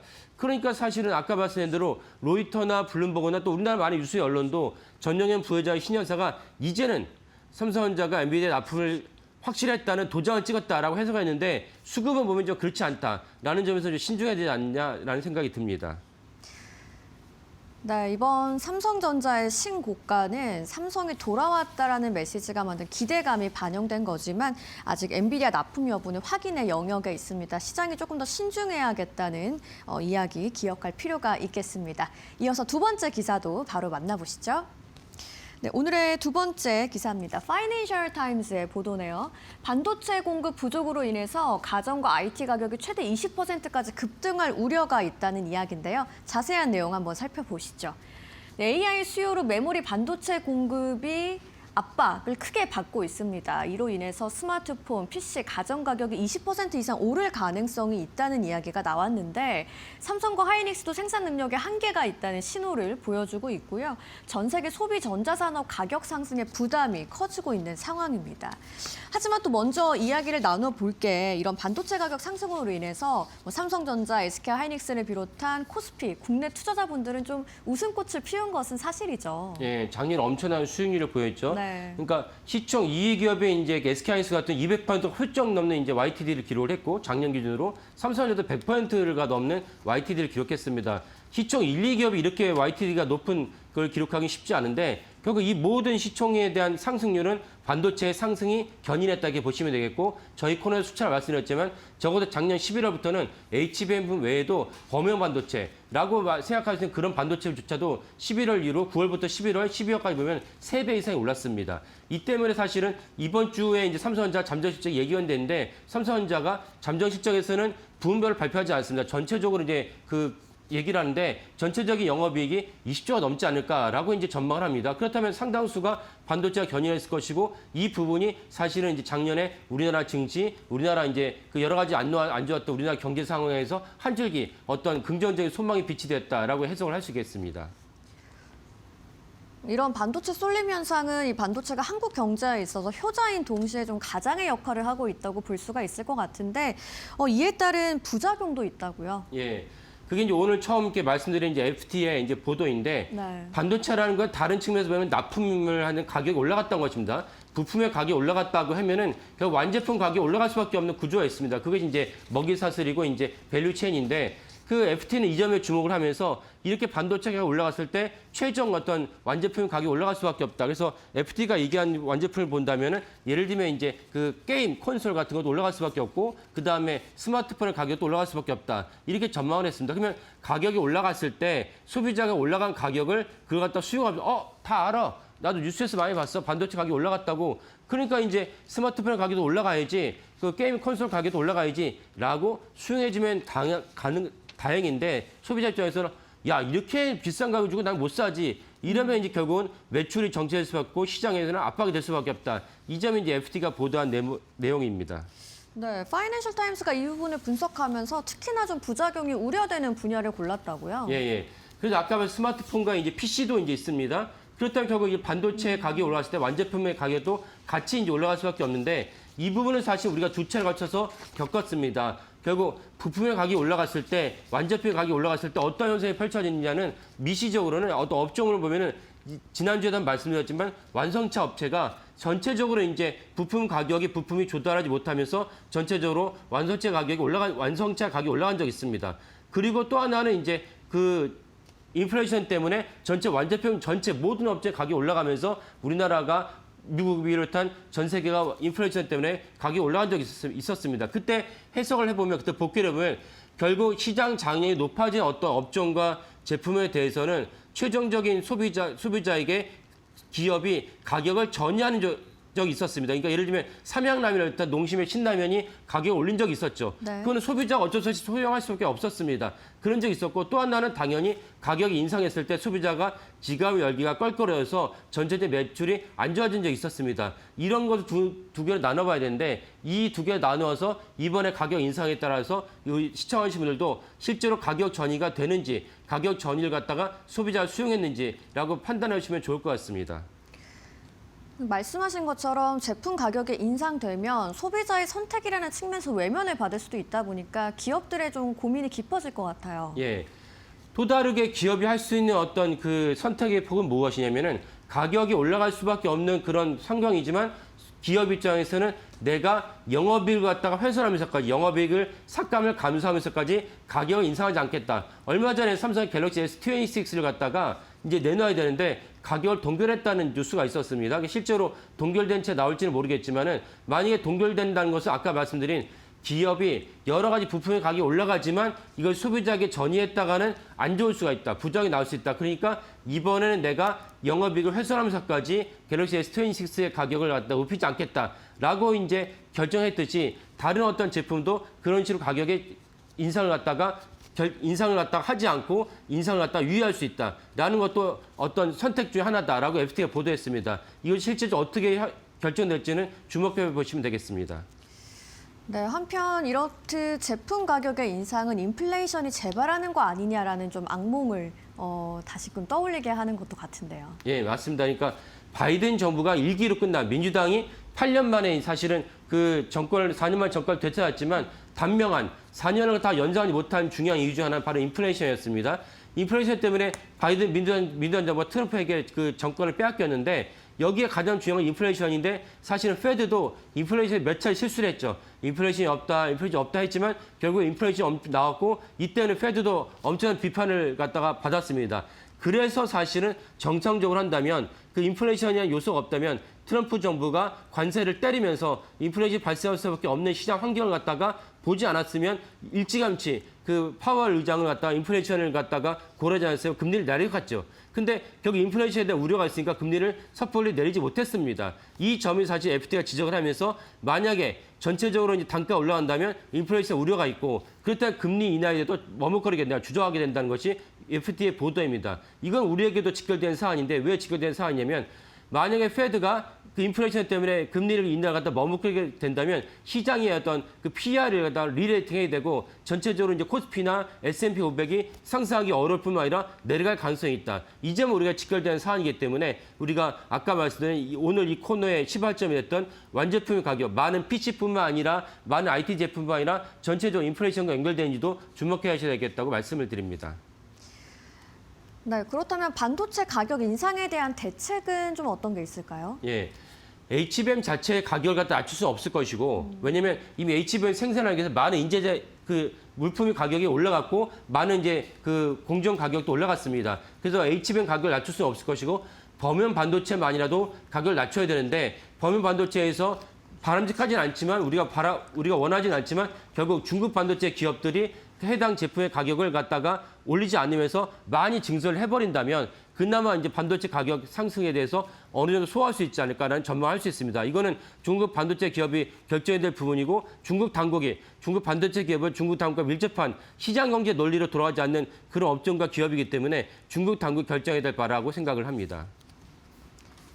네, 반도체 가격이 오르면서 삼성전자와 SK하이닉스를 비롯한 우리 증시에는 웃음꽃이 폈지만 전자제품 가격이 오를 수 있다는 걱정도 커지고 있습니다. 물가 부담으로 작용을 할지 미국 연준의 금리 결정이 시장에 어떤 영향을 미칠지 흐름을 좀 차분히 지켜봐야겠습니다. 네, 오늘도 조호진 타키온 대표님과 함께했습니다. 고맙습니다. 예, 감사합니다.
네, 시청자 여러분, 밤새 편히 잘 쉬셨습니까? 1월 5일 월요일입니다. 이제 사실상 이제 오늘부터 이번 주부터 이제 2026년 한국 증시 본격적으로 시작이 된다 이렇게 봐도 될 것 같습니다.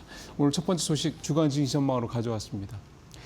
이거를 좋게 봐야 될까요? 좀 부담스럽게 봐야 될까요? 새해 첫 거래 지난 1월 2일 날 코스피, 코스닥 모두 2% 이상 급등하는 그런 모습을 보였습니다. 반도체 역시 이제 삼성전자가 7% 이렇게 급등을 하는 등 반도체 또 반도체 소부장들 거의 섹터로만 놓고 본다면 반도체만 뭐 이렇게 단연 돋보였다 이렇게 볼 정도로 사실 강한 장이었고 코스피 상승률 같은 경우 첫 거래일 기준으로 새해 첫 거래일 기준으로는 그동안에 장이 열렸던 1983년 지수 발표 이후에 5번째로 많이 올랐던 거라니까 어쨌든 뭐 그만큼 2026년 장에 대한 기대감 특히 이제 올해 2026년에 코스피 5천을 돌파할 것이라는 기대감이 어떻게 보면 새해 첫 거래일에 이렇게 좀 응축돼서 나타났다 이렇게 볼 수도 있겠습니다. 어쨌든 이게 이제 시작이 워낙 좋았기 때문에 이런 흐름이 연내 뭐 계속될 것이다 이렇게 보기는 어렵겠습니다만 일단 올해도 작년 같은 만큼의 코스피 뭐 70%, 코스닥 36% 이런 수익률은 아니더라도 작년만큼의 어떤 상당히 좀 강한 그런 어떤 흐름이 올해도 좀 계속되지 않겠냐 그런 기대감들이 첫날 시장에 반영이 된 거다 이렇게 좀 볼 수가 있겠습니다. 이번 주 그래서 시장 전망은요. 표에서 보시는 것처럼 미국의 이제 고용 지표, 그다음에 CS 2025 이제 현지 시간 6일부터 이제 시작을 하죠. 그러니까 이제 우리 시간으로 이제 수요일 날 뭐 새벽, 뭐 내일 밤 뭐 이렇게 좀 보면 될 것 같습니다. 일단 지금까지 나온 상황 놓고 본다면 이렇게 첫날 강한 상승 흐름을 보였고 또 첫 주에 긍정적인 기대감을 낳게 하는 여러 가지 상승 요인들이 여러 가지가 있죠. 첫 번째는 일단 앞서 말씀드린 CS 2026 이게 일단 있겠고 그다음에 정부의 이제 시장 활성화 정책, 특히 코스닥 시장에 대한 활성화 정책에 대한 얘기들 계속 있고요. 그다음에 그렇게 우리가 좀 올랐다라고 해도 밸류에이션 측면에서 봤을 때는 여전히 한국 증시가 매력적이다. 라는 그런 평가들이 해외에서 계속 나오고 있다는 점도 역시 우리 증시에 대한 긍정적인 기대감을 갖게 하는 대목이라고 볼 수가 있겠습니다. 하락 요인이 지금 시장에서 보는 게 별게 없더라고요. AI 수익성 뭐 우려 이거 정도인데 사실 그거 말고는 특별히 좀 별 신경 쓰이는 건 좀 없었고 지난주에 뉴욕 시장 분위기 이렇게 뭐 봤을 때도 뭐 장이 크게 오르고 떨어지고의 문제를 떠나서 전체적으로 오르는 섹터들이 여전히 좀 높다 이런 점들을 봤을 때는 미국 시장도 경계감, 신중함 이런 것들이 분명히 있는 거는 맞는데 올해 시장에 대한 긍정적인 기대감들에 좀 작용을 하고 있다 이렇게 좀 봐야 될 것 같습니다. 특히 미국 정부가 이제 이 베네수엘라의 마두로 이 대통령을 이제 체포를 했지 않습니까? 이게 이제 결국은 뭐 겉으로는 뭐 마약이니 뭐니 이렇게 얘기를 해도 결국 백그라운드에는 이제 국제 유가, 그러니까 원유 문제가 있다라는 걸 뭐 다 알고 있죠. 에너지 결국 이슈라는 걸 잘 알고 있기 때문에 결국 이제 베네수엘라와 관련돼서 이게 유가에도 어떤 영향을 미칠지 이 부분은 뚜껑을 좀 열어봐야 될 것 같습니다. 그래서 이번 주에 이 국제 유가의 움직임을 좀 더 면밀하게 보시는 것도 필요하지 않겠다 생각이 좀 들고요. 미국의 12월 고용 보고서가 이제 우리 시간으로 현지 시간으로 9일, 우리 시간으로 이제 9일 날 밤 늦게 이제 발표가 될 텐데 역시 실업률이 가장 중요한 대목이겠습니다. 4.5, 4.6% 얘기가 나오는데요. 실업률이 뭐 4.5%를 넘어가기 시작하면 시장에서는 이제 우려의 사인으로 좀 보기 때문에 4.5% 이상 예를 들어서 또 뭐 쇼크가 나온다 그러면은 시장에 조금 더 악재가 될 수 있겠습니다. 사실 또 이 얘기 이렇게 되면 또 금리와 또 관련이 되기 때문에 어쨌든 시장에서는 이 실업률이 너무 심각하게 나쁘지만 않게만 나온다 그러면 우리 시장에는 뭐 부정적이보다는 호재로서 작용할 가능성이 높다 이렇게 좀 볼 수가 있겠습니다. 자, 두 번째 연말 연초에 그 주요 금융사들이 자기 회사 이제 고객들 중에 이제 고액 자산가들을 대상으로 뭐 설문조사를 참 많이 합니다. 그게 이제 어떤 데는 그거를 이제 보도자료를 만들어서 푸는 경우도 있고 어떤 데들은 그냥 자체적으로 내부 자료로만 쓰는 경우도 있는데요. 지난달 말에 제가 신한은행, 신한투자증권이죠. 신한투자증권 자료를 한번 말씀드린 적이 있고 이번에 나온 것도 역시 또 금융사에서 나온 자료가 되겠는데 4,500 P를 돌파할 것이다. 코스피가. 그리고 슈퍼리치들 미장보다는 국장에 베팅한다. 이런 내용이 좀 되겠습니다. 이게 삼성증권에서 나온 자료고요. 삼성증권에서 지난번에 신한투자증권 쪽 자료는 10억 이상의 자산가들 이제 중심이었고, 요거는 30억 이상의 고액 자산가들 이제 자료입니다.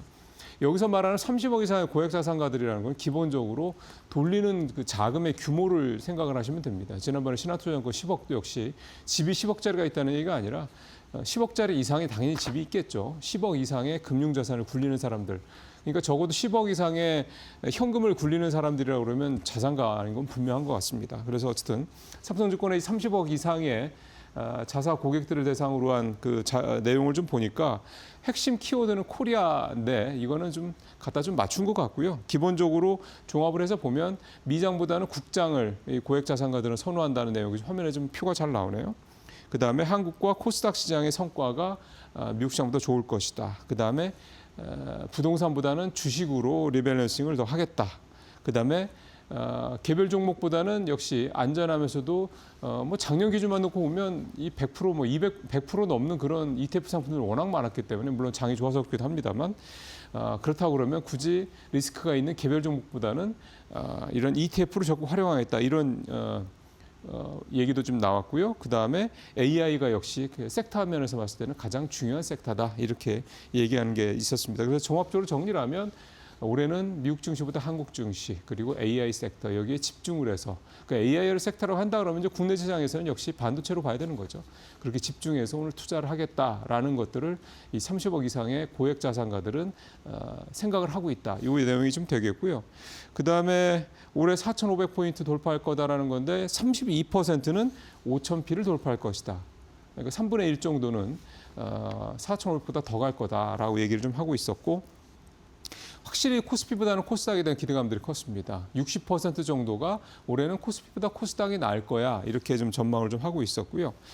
글로벌 시장에서는 국장이 54%, 미장이 39%, 32% 그래서 국장에 대한 기대감이 좀 훨씬 높은 것으로 나타났고 역시 중요한 건 이제 섹터죠. AI와 반도체 이쪽이 31%로 역시 가장 많은 표를 얻었고 그 다음에 보니까요. 사실 그 다음이 중요합니다. 뭐 반도체 AI는 뭐 사실은 웬만한 사람들은 다 그렇게 생각하고 있을 거니까 그 다음 섹터를 이 고액 자산가들은 뭘로 보느냐 봤더니 로봇이었습니다. 로봇에 대한 기대감, 특히 이제 올해 이번에 CS 2026도 뭐 아주 대표적인 예가 될 것 같긴 합니다만 역시 피지컬 AI와 관련된 이 부분들 이게 상당히 좀 주목을 올해 받을 것이다. 뭐 일각에서는 피지컬 AI의 2026년이 원년이 될 것이 이런 얘기까지 하는데요. 그 원년의 사실은 기준이 양산인데 올해 보니까 사실은 테슬라도 그렇고 중국 쪽 회사들이 양산에 대한 어떤 부분들이 상당히 좀 진전될 것이다 이런 얘기가 좀 나오고 있기 때문에 그 부분 관련해서 로봇주가 올해는 상당히 좀 기대감을 좀 모으고 있다 이렇게 말씀드리겠고 그 다음은 바이오였습니다. 그러니까 AI 반도체, 로봇, 바이오 요 순으로 이 고액 자산가들은 올해 자산을 그러니까 주식 쪽의 이 섹터를 좀 집중을 할 것이다 이렇게 좀 예상을 좀 해볼 수가 있겠고 ETF도 마찬가지고 그래서 이제 당신들 한 종목만 살 수 있다면 뭐 살 거예요? 물어봤더니 삼성전자가 역시 단연 1위였고요. 그 다음에 2위가 SK 하이닉스였습니다. 아마 이 방송을 보고 계신 시청자분께서도 오늘 선생님 가장 뭐 한 종목만 사실 수 있다면 뭐 사시겠습니까? 그러면 아마 역시 고액 자산가들이랑 비슷한 생각을 갖고 계시지 않을까 생각이 좀 듭니다. 삼성전자 얘기를 조금 더 해보죠. 삼성전자 사상 첫 분기 영업이 20조 고지를 넘나 4분기 얘기입니다. 이번 이제 8일 날 삼성전자가 이제 4분기 잠정 실적 발표를 하는데 이때는 영업이익하고 매출 규모만 나오기 때문에 역시 중요한 거는 영업이익이 얼마가 될 것이냐라는 건데 지금 표가 나오는 걸 보면은요. 파란 색깔 막대가 매출이죠. 그다음에 이제 붉은 색깔이 영업이익인데 제일 오른쪽으로 보시면 지난 3분기에 86조 매출에 12조 이익을 냈습니다. 예상치는 10조였고요. 그거보다 2조 더 넘게 나왔죠. 근데 지금 이번 4분기는 89조 매출에 영업이익이 16조가 나올 것으로 예상하고 있습니다. 근데 이 컨센서스가 지금 시장에서 전체적으로 분위기가 너무 짜게 봤다라는 분위기가 좀 강한 것 같습니다. 지금 화면에도 나옵니다만 영업이익이 20조를 돌파할 것이라는 전망들이 좀 나오고 있고요. 일각에서는 26조까지 나옵니다. 해외 쪽에서 나오는 전망은 뭐가 될지는 모르겠습니다. 적어도 20조의 근처에 육박하는 그런 영업이익이 나올 가능성이 높다 이렇게 좀 봐야 될 것 같은데 역시 가장 큰 이유는 이 범용 레거시 쪽에 D램의 이 가격이 워낙 많이 오르고 있기 때문이다 좀 볼 수가 있겠는데 가장 대표적인 이 D램 그 고정 거래 가격이요. DDR5 기준일 겁니다. 9.3달러인데 전년비 6.9배. 1년 새 거의 7배 올랐다는 얘기거든요. 이게 뒤로 가면 갈수록 확 올랐기 때문에 하반기에는 특히 4분기에 아마 가장 그 상승폭이 컸을 겁니다. 그렇게 된다고 하면 역시 지금 나오고 있는 16조, 물론 이것도 3분기에 비해서는 4조 정도 더 굉장히 좀 많이 오른 거긴 합니다. 30% 이상 오른 거긴 합니다만 여기서도 또 30% 이상 더 올라서 20조 근처에 가까운 영업이익을 낼 수 있다 이렇게 좀 얘기가 되고 있고요. HBM도 HBM입니다만 역시 이제 레거시 쪽 그 D램 같은 경우는 삼성전자의 캐파가 가장 크죠. 보니까 월 웨이퍼 투입 기준으로 삼성전자가 50만 5천 장 규모인데 SK하이닉스가 39만 5천 장, 그러니까 한 40만 장이니까 역시 SK하이닉스와 비해서는 한 15%에서 20% 정도 차이가 더 큰 거죠. 마이크론 테크놀로지는 여기보다 더 한 10만 장 정도 더 밀리고 그러니까 이 범용 레거시 D램의 수요가 워낙에 폭발적으로 늘고 있다 보고 가격도 올라가다 보니까 그 수혜를 사실은 개수로 따지면 양으로 따지면 역시 삼성전자 가장 많이 수혜를 볼 수 있다. 그러니까 HBM에서는 하이닉스에 좀 밀리고 가격도 좀 낮아도 레거시 쪽에서는 뭐 압도적으로 그렇게 우위를 차지하고 있다. 이렇게 좀 봐야 될 것 같습니다. 올해 두 회사 연간 영업이익이 지금 외신에서는 두 회사 합쳐서 200조 이상 나오고 있습니다. 250조까지 얘기하는 데도 있는데 한 200조까지 오늘 될 가능성이 높다 이렇게 얘기가 좀 나오고 있거든요. 그러다 그러면 이제 분기당 영업이익이 두 회사 모두 대략 20에서 25조 이상 된다는 얘기가 되는 거기 때문에 그렇게 따진다 그러면 4분기에 20조 정도 예를 들어서 근처 전후 정도로 하고 내년 1분기, 그러니까 올해 1분기부터 이제 25조 전후에 그런 영업이익을 낼 가능성이 높다. 두 회사가 영업이익 합쳐서 200조가 넘는다 그러면 이 얘기는 결국 뭐냐면 지수가 올라갈 수밖에 없다는 얘기가 되겠습니다. 그만큼 시총이 올라가니까요. 그런 부분들을 이제 이렇게 감안을 하게 되면은 이제 올해 우리 시장이 코스피 4,500을 넘어 5,000 이상 갈 수 있다라는 거에 대해서 조금 더 무게가 실린다 이렇게 좀 볼 수가 있겠습니다. 자, 마지막으로 이제 펀드워치 좀 가보죠. 뭐 지난주는 뭐 충분히 예상하시는 내용입니다. 삼성전자 SK하이닉스 신고가 때문에 이 반도체 죄송합니다. 반도체 ETF가 뭐 압도적인 그런 수익 상위권을 좀 기록을 했습니다. 표에서 좀 보시는 것처럼 미래에셋 탑10 레버리지 상품이죠. 13.5% 일주일 동안입니다. 코덱스 반도체 레버리지 역시 12.7%. 그다음에 미래에셋 타이거 200 IT 레버리지 이것도 사실은 반도체 중심입니다. 역시 11.7%. 4위가 한화 이 두 배 레버리지 이거는 이제 한화 쪽 관련되고 그다음에 마지막에 5위도 현대 유니콘 SK하이닉스 밸류체인 이거는 이제 섹터 바스켓 그런 이제 ETF 상품인데 이게 8.2%. 일주일 동안에 두 자릿수 이상의 수익률이 대단한 거죠. 그런 수익들 역시 반도체 관련주들이 대부분 냈다. 1위에서 5위 중 4개가 이제 반도체 관련주다 이렇게 내용이 좀 나왔고요.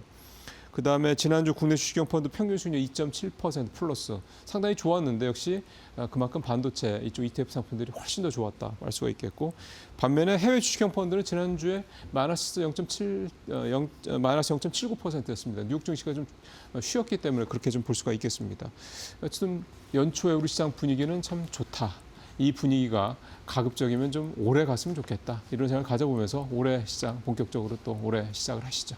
마치도록 하겠습니다.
지난 금요일 새해 첫 거래일 뉴욕 증시가 굉장히 이례적인 흐름을 보였습니다. 이 다우지수와 S&P 500 지수가 강세로 이 상승으로 마무리를 지은 건데 이 최근 3개년 들어서 새해 첫 거래일을 이렇게 상승으로 마무리 지은 뉴욕 증시는 처음입니다. 이 올해 과연 코스피와 코스닥도 이런 흐름을 그대로 이어갈 수 있을지 이번 주에도 기대가 많이 되는데 김영재 SK증권 명동지점 부장 모시고 이번 주 전략 자세하게 한번 나눠볼게요. 어서 오세요. 네, 안녕하십니까. 네, 무슨 말이 더 필요하겠습니까? 이 새해 첫 거래일 코스피가 4,300선을 돌파하면서 역대 최고치를 다시 한번 썼죠. 이번 주에도 기대가 되는데 우선 지난주 증시 상황부터 한번 정리하고 갈까요? 굉장히 좋았죠? 네, 그렇습니다. 뭐 지난주 증시 리뷰 앞서서 일단 2025년 전체 한번 돌이켜 보면 네. 작년에 코스피가 이제 75.6% 상승하고 코스닥도 무려 36.5% 상승해서 주요 국가 시장 중에서는 최고 상승률 1, 2위를 기록했는데요. 직전 연도인 2024년도에는 상대적으로 상당히 부진했던 것이 오히려 이제 큰 상승을 유발하는 원동력이었다라 할 수 있고요. 업종 보시면 133% 상승한 기계업종이 1위를 달성했고 전기전자 2위, 전기가스가 3위를 기록했는데 이 중에 반도체가 속한 전기전자는 향후에도 추가 상승 가능성이 있는 그런 섹터이기 때문에 지수 역시도 추가적 상승을 좀 고려하실 필요가 있지 않나라고 보고 있습니다. 본론으로 들어서 지난주 증시 좀 보시면 코스피가 무려 4.3% 한 주 동안 상승을 했고요. 네. 코스닥도 2.8% 상승하면서 제가 보고 있는 그 주요 글로벌 증시의 1, 2위를 역시 새해 첫날부터 지난주에 기록을 네. 했는데요. 한국은 확실하게 지금 산타 랠리가 그쵸. 진행 중임을 알 수 있었습니다. 물론 반도체 섹터가 상당히 좀 좋았기 때문이다라고 볼 수 있는데 그리고 이제 제가 주로 보고 있는 환율, 금리 그리고 국제 유가가 사실 큰 변동은 없었습니다. 네. 그렇지만 주말 사이에 이제 베네수엘라 대통령이 미국으로 압송된 만큼 향후 베네수엘라 원유 생산 증가 가능성이 있다고 볼 수 있고 단기적으로는 이제 트레이더는 유가 하락에 배팅할 가능성이 높은 시점이 되지 않았나라고 볼 수 있습니다. 이게 유가 하락이 사실 물가 안정에 도움이 되면서 또 금리 인하 결정에 또 도움을 주는 만큼 뭐 주식시장은 물론 가상화폐까지도 포함해서 좀 자본시장에 긍정적인 영향을 줄 수 있는 사안으로 발전할 수도 있다라고도 볼 수 있는 사안입니다. 네. 그리고 지난주 이제 글로벌하게 반도체 종목들 상승이 돋보였는데요. 국내에서도 실적 추정치 상향 조정과 목표가 상향 조정이 나오면서 SK하이닉스가 7거래일 연속 상승을 기록했고요. 네, 그리고 삼성전자도 지금 4거래일 연속 상승인데 사실 중간에 아주 약보합이 한번 있었기 때문에 이게 그렇지 SK하이닉스와 거의 비슷한 정도의 연속 상승이 지금 나오고 있는 중입니다. 둘 다 뭐 신고가 기록했죠. 네. 네, 그렇습니다. 지금 뭐 신고가 행진 기록 중인데, 네. 뭐 이제 이벤트가 조금 더 나와 있는 관계로 좀 추가 상승을 좀 더 기대할 수 있는 그런 국면에 들어있다라고 보고 있습니다. 네. 2026년도를 주도할 성장산업으로 지금 시장에서는 우주항공과 피지컬 AI, 뭐 로봇이겠죠. 업종이 지금 선정이 많이 되고 있는데 이들의 상승 흐름도 지난주에 좀 나타났다라고 보시면 될 것 같고 이재명 대통령의 이제 방중에 따른 한중 관계 계속 기대가 많다면서 미디어, 엔터 그리고 화장품 업종의 전반적인 상승을 나타났습니다. 이제 안 좋았던 섹터는 2차 전지였는데요. 기존 계약이 취소되거나 아니면 이제 축소되는 일이 무려 3건 한 주 동안 발생되었는데 LG 에너지솔루션, LMF, 포스코 관련 악재로 2차 전지 전반에 대해서는 이제 기존 수주에 대한 불확실성이 좀 나타나면서 약세를 좀 지속했다라고 볼 수 있겠습니다. 업종별로 지난주는 전기전자, 오락문화, 의료 정밀 업종이 업종 지수가 이제 5% 이상 강세를 나타냈다라고 보시면 될 것 같고요. 또 비금속 광물, 섬유유복, 전기가스 업종은 4% 이상 하락하는 모습인데 여기서 전기전자 상승을 제외한다면 사실 특별한 연속성을 발견할 수는 없기 때문에 이번 주는 하락 업종이 다시 반등할 가능성도 열어두시면 좋을 것 같습니다. 네.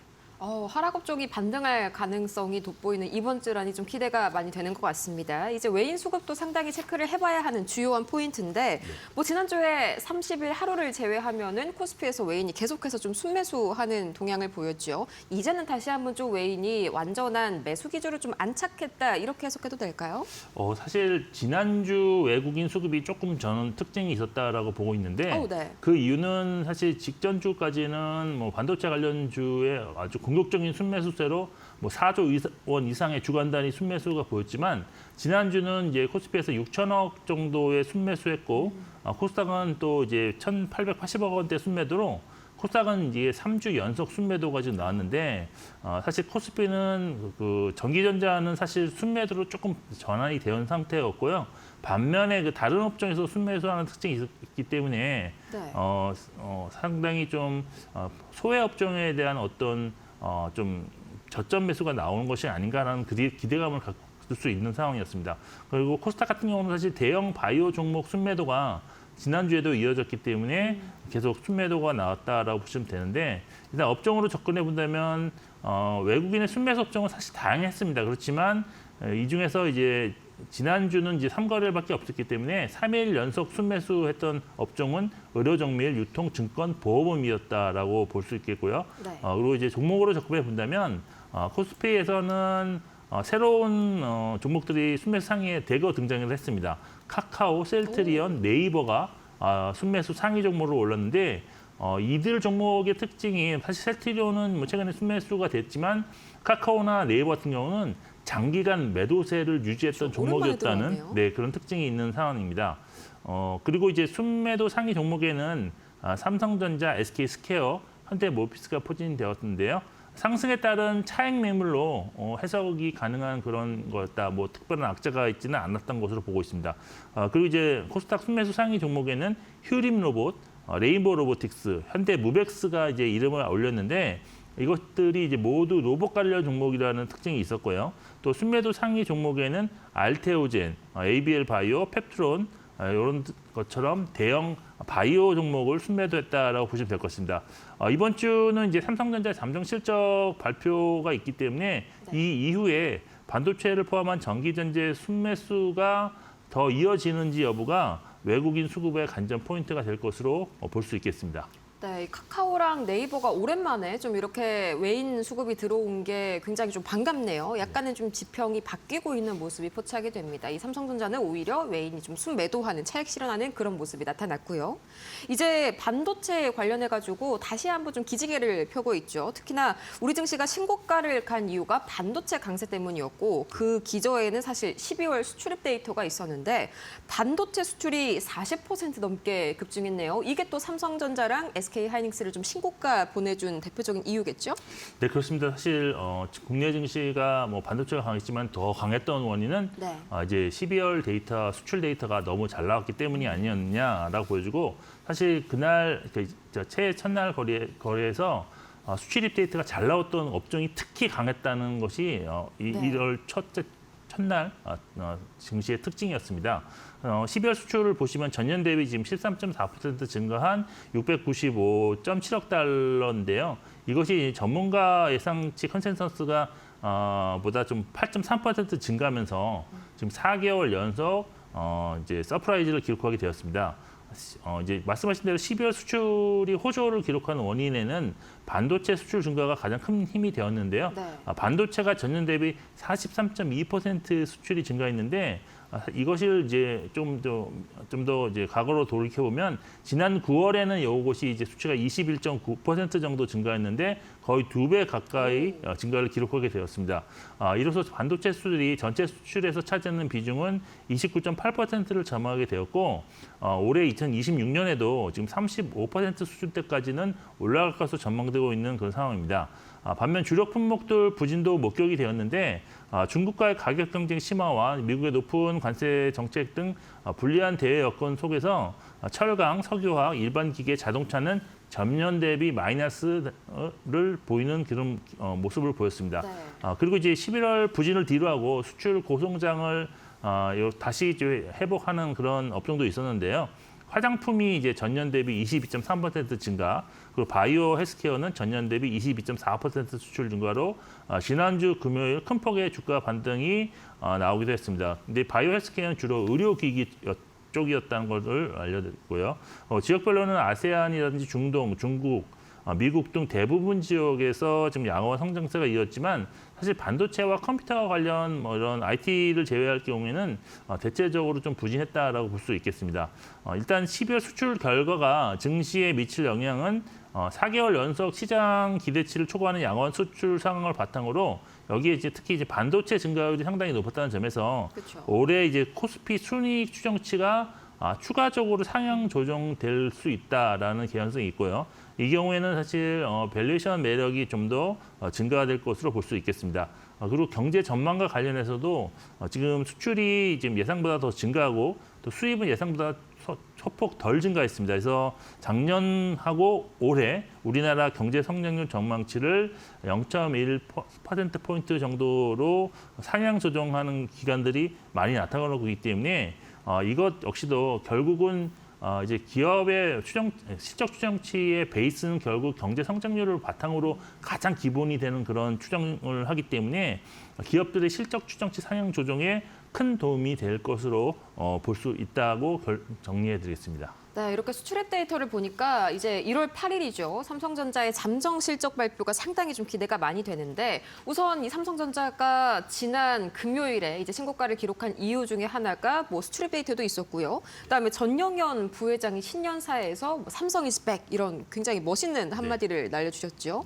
관련해가지고 이번에 실적 발표가 그 어떤 때보다 더더욱 좀 투자를 유의해서 해야 하는 그런 분기점이 될 것 같습니다. 네, 뭐 사실 삼성전자 주가가 뭐 코스피 지수보다는 작년에 조금 덜 올랐습니다. 그래도 지금 작년 10월부터 현재까지 무려 54.1% 지금 상승한 상황인데요. 사상 최고가를 기록 중에 있다라고 보시면 됩니다. 지난 사실 12월에 이 성장주 기술주에 대한 약간 조정이 있었는데 그래서 사실 SK 하이닉스는 그 당시 이제 조정을 조금 받는 모습을 보였지만 삼성전자 주가는 오히려 견조한 흐름을 유지했고 그리고 지금 미국의 마이크론 실적이 지난 이제 12월 17일 날 나온 이후에 기술주가 반등이 지금 계속 나오고 있는데 여기에 삼성전자도 가장 큰 선봉장 역할을 했다고도 볼 수 있는 상황입니다. 일단 삼성전자가 8일 날 지금 잠정 실적을 발표하는데요. 네. 현재 컨센서스가 지금 매출은 전년 동기 대비 한 17.7% 증가한 89.2조 원, 영업이익은 153% 증가한 16.5조 원인데 네. 최근 1개월 컨센서스는 영업이익이 이제 18조 원대로 올라와 있는 상황이고 그쵸. 또 가장 최근 추정치를 발표한 증권사들은 이보다도 훨씬 높은 영업이익 추정치를 발표를 했는데 IBK 투자증권이 영업이익 21.7조 원, 노무라증권 21.5조 원, 다올투자증권도 20.4조 원으로 20조 원 이상의 영업이익을 추정하는 그런 기관들이 현재 지금 많이 나오고 있어서 시장은 이러한 수치를 선반영하고 있는 그런 상황이다라고 보시면 될 것 같습니다. 파적지세로 아주 컨센이 올라가네요. 네, 그렇습니다. 근데 저희가 좀 기대하고 있는 원인과 또 이렇게 실적 추정치를 급격하게 상향 조정시킬 수 있는 원인이 네. 마이크론의 실적에서 지금 힌트를 얻었다라고 보시면 될 것 같은데 마이크론은 이제 9월부터 11월까지의 실적을 발표를 했습니다. 근데 컨센서스를 21% 초과했고 또 그 이후에 또 12월에 DRAM 가격에 또 가파른 상승세가 나오면서 사실 삼성전자가 범용 메모리 분야 세계 1위인 만큼 삼성전자가 이제 DRAM 가격 상승의 최대 수혜를 볼 수밖에 없을 것이다라는 기대감도 현재 주가에 좀 반영되고 있는 그런 실정입니다.